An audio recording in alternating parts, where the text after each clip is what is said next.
जय श्री कृष्ण। कहते हैं ईश्वर हमें रोजाना कोई ना कोई मौका देते हैं, लेकिन हम उस मौके को समझ नहीं पाते हैं। एक बार एक नगर के राजा के यहाँ पुत्र पैदा हुआ। इस खुशी में राजा ने पूरे नगर में घोषणा करवा दी कि कल पूरी जनता के लिए राज दरबार खोल दिया जाएगा।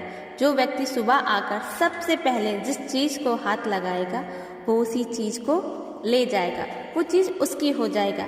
क्योंकि राजा ने ये कहा था कि उसके दरबार के यहाँ जितनी भी सामान है, चाहे जौन सी चीज, चाहे जो छू ले, वो उसकी हो जाएगी। पूरे राज्य में खुशी का माहौल छा गया। सारे लोग खुशी से फूले नहीं समा रहे थे, क्योंकि कोई कह रहा था कि मैं तो सोने के कलश पर हाथ लगाऊंगा। किसी को घोड़े का शौक था तो वह बोल रहा था घोड़े को तो मैं हाथ लगाऊंगा। इसी तरह सारे लोग रात भर यही सोचते रहे कि सुबह वो किस चीज को सबसे पहले हाथ लगाएंगे। सुबह जैसे ही दरबार खुला, सारे लोगों का राजा ने राज दरबार में स्वागत किया। जैसे ही सबको अंदर आने का आमंत्रण दिया गया, सभी लोग राजमहल में रखी कीमती चीजों पर झपट पड़े। सबके मन में डर था कि कोई दूसरा पहले आकर उनकी पसंदीदा चीज को हाथ ना लगा दे। कुछ ही देर में दरबार का माहौल बड़ा अजीब हो गया।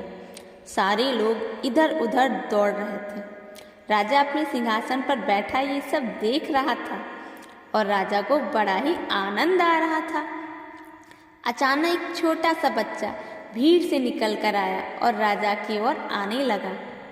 राजा उसे देखकर कुछ समझ नहीं पाया और इतने में वो बच्चा राजा के नजदीक आया और उसने राजा को हाथ लगा दिया। अब राजा उसका हो चुका था, तो इस तरह राजा की हर चीज उसकी हो गई। इसी तरह जैसे राजा ने जनता को मौका दिया, वैसे ही हमारा ईश्वर हमें रोजाना मौका देता है कुछ पाने का, लेकिन हम नादान हैं और ईश्वर की बनाई हुई चीजों को पाने में अपनी पूरी शक्ति लगा देते हैं। किसी को गाड़ी चाहिए, किसी को बंगला चाहिए, किसी को पैसा चाहिए, तो किसी को शान शौकत। रोजाना भगवान से हम यही मांगते हैं, प्रार्थना करते हैं कि भगवान हमको ये चीज़ दे दो, हमको वो चीज़ दे दो। हर वक्त भगवान से कुछ ना कुछ मांगते ही रहते हैं, क्योंकि हमारी जो ख्वाहिशें हैं, इच्छाएं हैं, वो कभी पूरी नहीं होती हैं। इसलिए जब भी हम हाथ फैलाते हैं, प्रभु से कुछ भी मांगे, बस यही मांगते हैं कि भगवान मुझको ये दे दो, भगवान मुझको गाड़ी दे दो, बंगला दे दो, पैसा दे दो, नौकरी दे दो, शादी करा दो, ये करा दो, वो करा दो, यही सब करते हैं। जो लोग सत्य को जान लेते हैं वो भगवान की चीज़ें नहीं बल्कि भगवान को ही प्राप्त करने की कोशिश करते हैं। भगवान को पा लिया तो उस मालिक की हर चीज़ आपकी ही हो जाएगी। तो फिर क्यों मूर्खों की तरह दिन रात अपनी बनाई हुई चीज़ों के लिए, उसी की बनाई हुई चीज़ों को पाने में अपनी कीमती समय गंवाते हैं।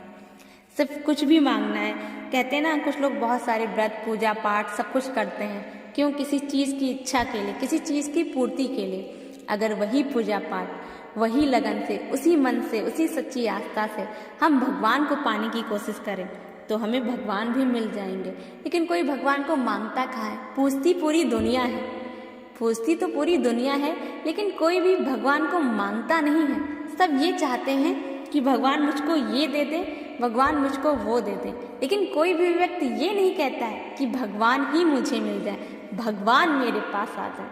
परिणाम क्या होता है? भगवान उससे छोटी छोटी चीज़ें दे देते हैं, बस लो आराम करो, और मनुष्य दुखी रहता है, क्योंकि इच्छाएं कभी भी नहीं पूरी होंगी, कुछ ना कुछ अधूरा रह ही जाएगा। अगर शांति, सुख चाहिए ना, प्रेम चाहिए, अगर संतोष चाहिए, खुद की इच्छाओं की पूर्ति करनी है, खुद को तृप्त करना है, तो सिर्फ एक ही तरीका है, भगवान को पा लीजिए। अगर आपने भगवान को पा लिया ना, तो आपकी इच्छाएं अपने आप मर जाएंगी, आप अपने आप तृप्त हो जाएंगे। इस कहानी से हमें ये सीख मिलती है, उस ईश्वर की स्तुति करो, उसे पाने की कोशिश करो, फिर हर चीज़ आपकी हो जाएगी। क्योंकि जब भगवान आपके हैं तो आपको किसी चीज़ की जरूरत नहीं रहेगी। कहते हैं ना कि चांद के आगे किसी और रोशनी की जरूरत नहीं होती है, ठीक उसी तरीके से जब भगवान मिल जाएंगे तो हमें इस संसार की कोई भी चीज़ की, कोई भी वस्तु की जरूरत बचेगी नहीं। जिसको भगवान मिल जाएंगे वो इन तुच्छ चीज़ों को लेकर क्या करेगा? उसे तो सिर्फ भगवान चाहिए, उनसे वो प्रेम करेगा। उनके प्रेम के आगे, उनके लाड के आगे उनकी आस्था के आगे ये सारी चीज़ें तुच्छ माया सब बेकार है। राधे राधे।